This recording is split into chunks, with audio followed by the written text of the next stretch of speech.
Bonjour à tous nos followers sur Lastleaks, le site internet, et bien sûr nos abonnés sur ici, la chaîne YouTube, où nous avons d'ailleurs accueilli cette semaine de nouveaux abonnés. Bonjour Agibou, toujours un plaisir d'être en face de toi pour ce round-up hebdomadaire de l'actualité d'ici, du Sénégal et d'ailleurs. Oui, bonjour Rokhaya, bonjour chers followers de la Selix et bienvenue aux nouveaux abonnés. Euh, Toujours un plaisir de partager ce plateau avec toi pour un round-up de l'actualité sénégalaise.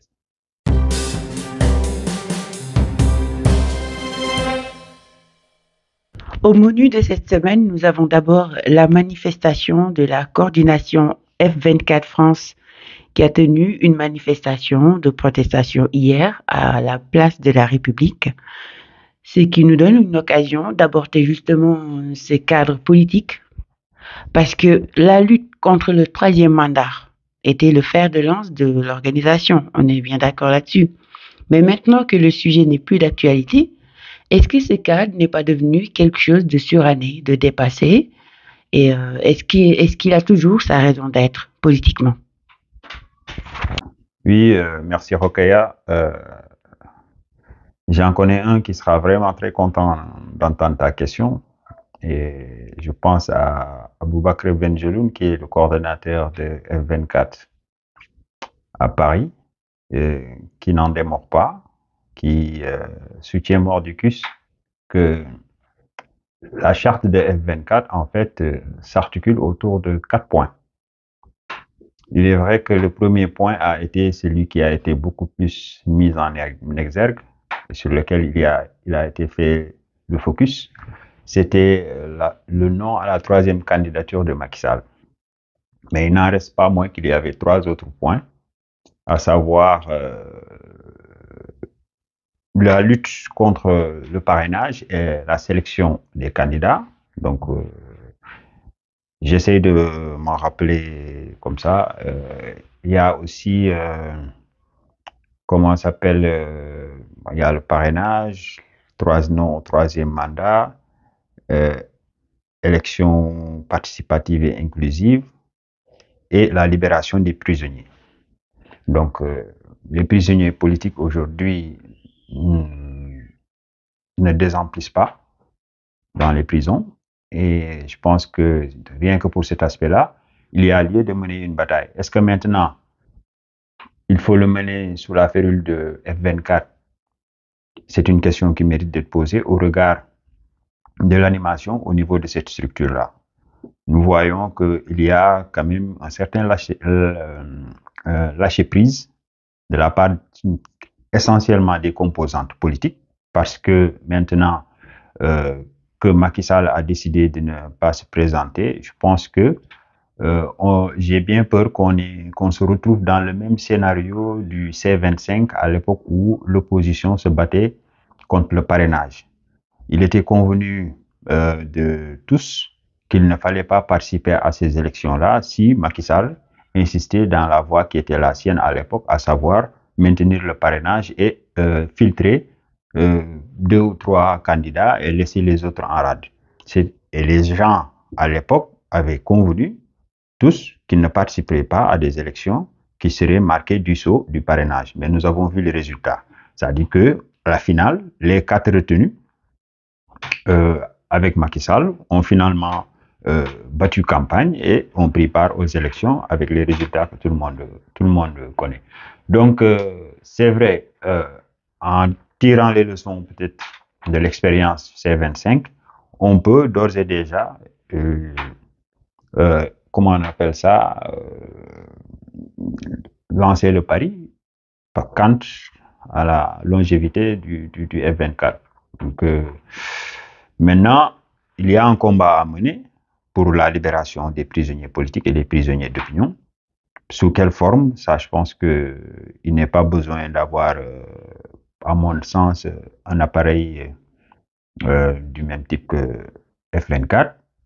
Il y a des organisations comme Amnesty International et la Ligue des droits de l'homme qui sont sur le terrain, qui sont en fait au chevet des prisonniers, au chevet des familles des prisonniers, qui essayent de mobiliser des avocats ici et là et des bonnes volontés pour essayer au moins de leur venir en aide sur certains aspects liés à leurs conditions de vie dans les prisons. Pour ceux qui sont malades, comment on fait pour essayer d'avoir au moins une prise en charge. Voilà, toutes ces questions pratiques liées à leur séjour carcéral.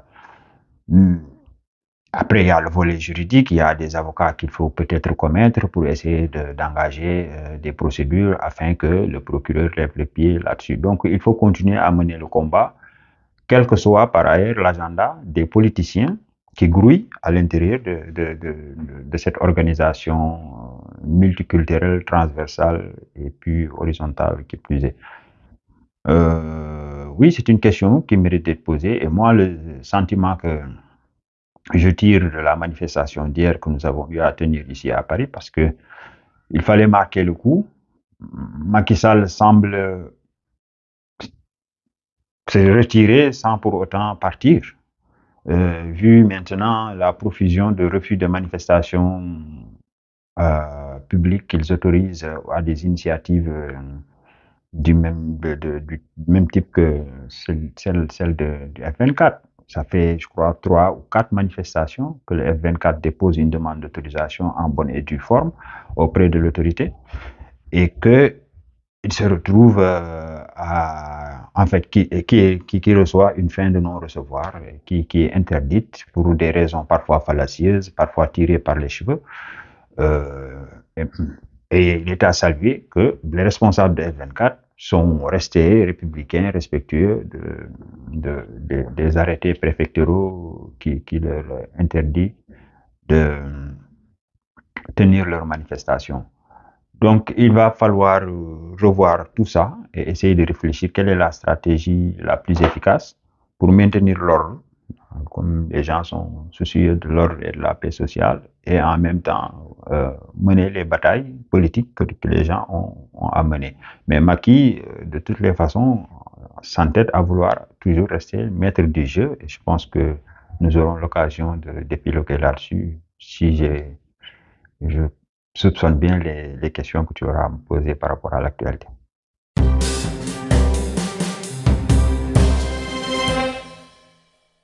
Évidemment, Agibou, le deuxième sujet est toujours politique. Hein. Il s'agit de la bataille entre les partisans de Diouf Sarr et ceux du Premier ministre Amadou Ba. Une bataille que l'on semble imputer à Diouf Sarr, d'ailleurs. Et derrière, il y a Amadou Ba qui a fait une sortie auprès de notre consoeur Maïmouna Ndour Faye. Une sortie que d'aucuns décrivent comme une sortie pour amadouer, entre guillemets, un certain électorat dans la paire et pourquoi pas dans tout le Sénégal. Qu'est-ce que ça te dit tout cela le candidat de la paire qui tardera à être connu, cette bataille entre partisans des uns et des autres. Est-ce que finalement, tu penses qu'il y aura un candidat issu de la paire? Oui, la paire a renoué avec ce à quoi il nous a habitués. C'est une armée mexicaine avec des généraux sans troupes et qui est friande de bataille intestine. Parfois même, on se rappelle à l'époque, avant qu'il n'ait le siège mirobolant qu'ils ont construit ici, qui est quand même somptueux. Dans leur premier siège, on se rappelle la bagarre qu'il y a eu entre les jeunes où il était question de parpaing jeté à la tête de certains militants. Donc la PR, c'est toujours des conflits, c'est la bagarre. Et ça, c'est symptomatique, je pense, de l'expérience militante de leur chef. Rappelons-nous que Macky Sall a été le numéro 2 du PDS, et que Abdoulaye Wade lui avait chargé de renouveler les instances du PDS.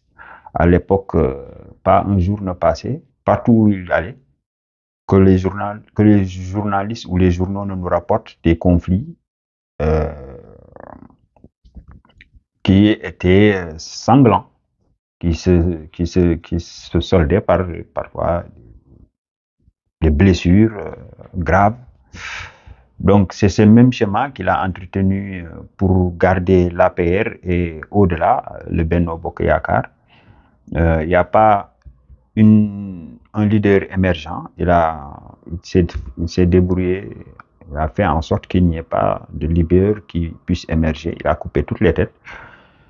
Et donc, le voilà maintenant devoir choisir celui qui devrait être le candidat de la coalition Benno Bokk Yakaar, et ils sont tous suspendus à ses lèvres. Est-ce que maintenant, il y aura un candidat APR ou Benno Bokk Yakaar? Il n'y a que Macky Sall qui serait à même de répondre à cette question-là, puisque le bonhomme, quand même, aujourd'hui, semble nous prendre un peu à la renverse par rapport au choix qu'il est en train d'opérer depuis qu'il a dit qu'il ne se représentait plus, alors que depuis qu'il s'est installé en avril 2019, après sa prestation de serment, tous les actes qu'il posait concouraient à nous convaincre qu'il allait vers un troisième mandat. Et je reste convaincu que c'était le chemin idéal, c'était le chemin retenu, et il n'avait pas à envisager un plan B au cas où il y aurait une résistance, aussi bien de l'intérieur que de l'extérieur, par rapport à sa volonté de briguer un troisième mandat. Donc il est, en mon sens, dans une sorte d'improvisation, et en même temps, il a une autorité qui est en train de s'effriter, parce que Amadou Ba et Abdoulaye Diouf Sarr étaient pris à témoin lorsqu'il a pris l'engagement de devoir choisir. Et il les avait apostrophés d'une certaine manière en leur demandant Abdoulaye Daouda Diallo et Amadou Ba plutôt qui l'encerclaient. Et il leur avait demandé est-ce qu'ils allaient se conformer à son choix le jour où il le fera connaître. Donc, pourquoi Amadou Ba est allé sur... Ça peut interroger cette opération de charme et ces gages qu'il essaie de donner pour donner à voir qu'il est un profil intéressant qu'on gagnerait peut-être à scruter, à observer. Même si on sait la puissance financière qui caractérise Amadou Ba et la paix sociale qu'il a réussi quand même à avoir. C'est le seul leader qui n'est jamais égratigné dans aucun journal. Pourquoi? Allez savoir. Il a bonne presse, malgré tous ses dégâts. Lorsqu'il a été au ministère des Affaires étrangères, c'est le ministre des Affaires étrangères, avec le refus même de rapatriement du corps des Sénégalais qui étaient victimes de la maladie, les dégâts, l'ardoise qu'il nous laisse pour les générations à venir par rapport au niveau d'endettement qu'il a fait vivre le Sénégal pendant qu'il était au ministère de l'économie et des finances. Donc c'est un gars qui a un bilan totalement désastreux, mais qui, malgré tout ça, a bonne presse, qui est vendu comme un potentiel successeur de Macky Sall et qui pourrait être le continuateur. Et d'ailleurs, toute son opération de communication était basée sur le fait que, justement, il comptait consolider les acquis de Macky et continuer, alors que globalement, les Sénégalais sont totalement insatisfaits de la gouvernance de Macky Sall, des résultats économiques et du niveau social d'existence des citoyens.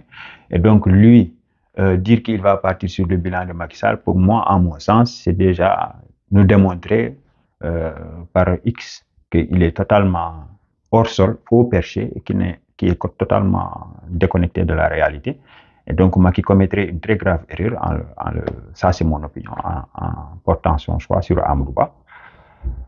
Après, je pense que Macky est en train de discuter avec d'autres en dehors de Benno Bokk Yakaar. Je le soupçonne, d'autant qu'il n'a pas encore donner le résultat de sa propre délibération par rapport au choix du candidat. Donc, s'il ne l'a pas fait, ça aurait été plus simple puisqu'il connaît Amadou Ba, il connaît Ali Ngouille, il connaît Abdoulaye Daouda Diallo pour les avoir pratiqués, pour avoir eu à être leur chef, puisqu'ils ont exécuté la politique de la nation que lui-même il a définie et que lui-même il conduisait. Donc, ils ont été les bras armés ou les bras séculiers de sa volonté politique. Donc, il connaît la capacité des uns et des autres, et donc opérer un choix sur ce point-là n'aurait pas dû être difficile pour lui. Maintenant, pourquoi toute cette hésitation? À mon sens, c'est que il n'exclut peut-être pas l'idée d'ouvrir la candidature à d'autres perspectives, notamment Idrissa Seck, Karim Wade ou Khalifa Sall, qui sait. si on élargit le spectre au-delà de son camp originel, puisque le Benno Bokk Yakaar a été mis devant le fait accompli par rapport à ce choix-là, c'est dire combien il les tient en estime et combien véritablement ils sont associés dans le processus de prise de décision, y compris sur ses choix personnels en tant que président et chef de cette coalition-là. Donc, je n'exclus pas, moi, dans ma tête, peut-être que je peux me tromper, l'avenir nous dira, qu'il est peut-être en train de discuter avec d'autres potentiels candidats qui ne seront pas nécessairement issus du sérail Benno Bokk Yakaar.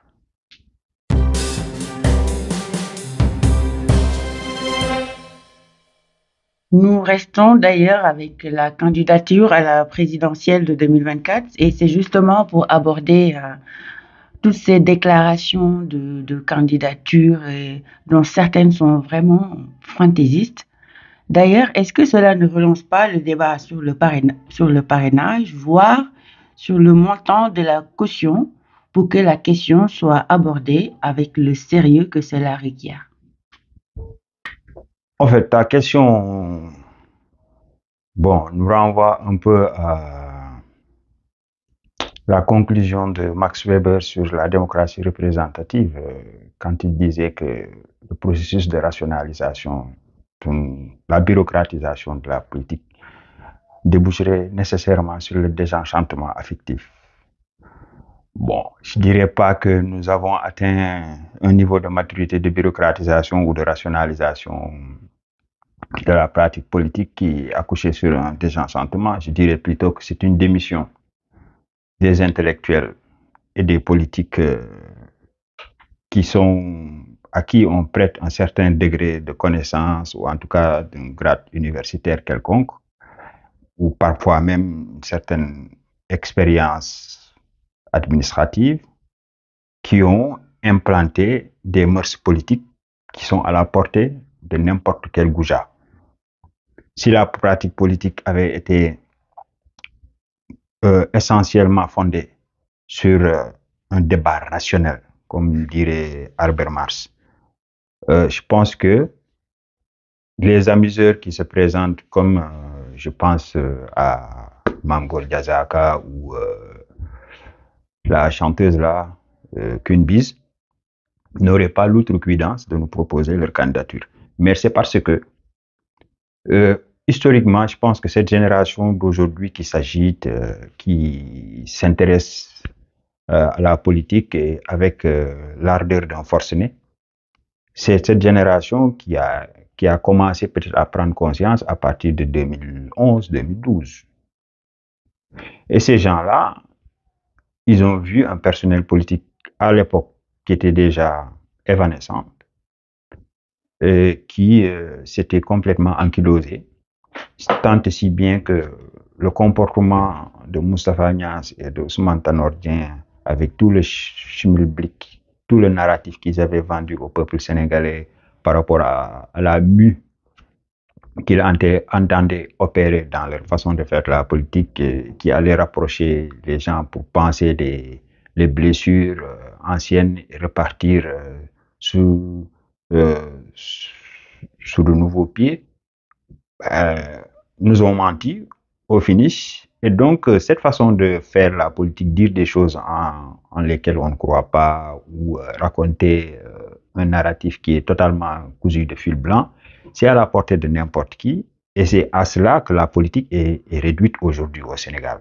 Donc, il y a un désenchantement qui est là, qui exaspère et qui donne du courage, finalement, à tout bon venant, à avoir des prétentions de direction et se croire même présidentiable. Donc, c'est cette culture politique qui a engendré cette fascination des personnes à prétendre à des fonctions de représentation. Alors que la représentation, quand même, doit s'adosser sur une certaine légitimité. La légitimité, elle peut être charismatique, pour reprendre Max Weber, elle peut être historique, elle peut être rationnelle et légale, mais tout dépend de des conventions qui établissent voilà, le procédé de représentation. Alors que nous avons choisi la démocratie représentative, rationnelle et légale, mais nos acteurs politiques aujourd'hui ne donnent pas quitus de leur capacité à rationaliser, par exemple, les transactions politiques et sociales. C'est le soupe kandier. On est tantôt marabout politicien, tantôt chanteur politicien, tantôt... Enfin, la politique, elle est partout et nulle part, en fin de compte. Et donc, je ne suis pas étonné qu'on en arrive à ce niveau de comédie, pour être totalement objectif. C'est de la comédie. Alors qu'il est question de notre survie nationale. Des questions quand même de questions très sérieuses. Pardon pour le pléonasme. Mais, ou pour la redondance, autant pour moi. Donc, oui, on n'est pas encore au bout de nos surprises. Tant que l'élite politique et intellectuelle n'aura pas fait une sorte d'autocritique objective et par là même opérer son ajournamento, nous ne serons pas encore sortis d'affaires. D'année en année, nous verrons des pantins se présenter. Et quant maintenant à la solution, est-ce qu'il faut aujourd'hui renforcer la loi sur le parrainage ou augmenter la caution pour dissuader les gens? Je dis que ce n'est pas forcément la solution. Parce que les gens peuvent toujours, par des subterfuges, arriver à contourner les systèmes. Il y a un de mes anciens directeurs qui me disait que toutes les lois portent en elles-mêmes des clés de leur propre contournement. Donc, il suffit simplement d'avoir une petite jugeote et de s'organiser pour pouvoir contourner les choses. Moi, je trouve que c'est une question, on est dans un tournant, quoi qu'on puisse dire. On est dans un moment de clarification. Et il ne sert à rien de s'agiter, de s'empresser à régler les problèmes. Au contraire, à défaut de pouvoir arrêter le temps, nous devrions observer un temps d'arrêt, discuter ensemble, faire l'état des lieux objectivement de ce qui nous a amené jusqu'ici. Ça a été fait, me dira-t-on. Oui, les assises sont passées par là. Mais si ça n'a pas été suivi d'effet, c'est parce que soit ça a manqué de sincérité, ou alors les gens n'ont pas totalement saisi la portée historique de cet événement-là. Et donc, il faudra le rééditer, et cette fois-ci, en lui donnant tout ce qui manquait de sincérité et de sérieux pour pouvoir dégager des perspectives, pour sauver le pays des eaux troubles dans lesquelles la pratique politicienne l'a conduit.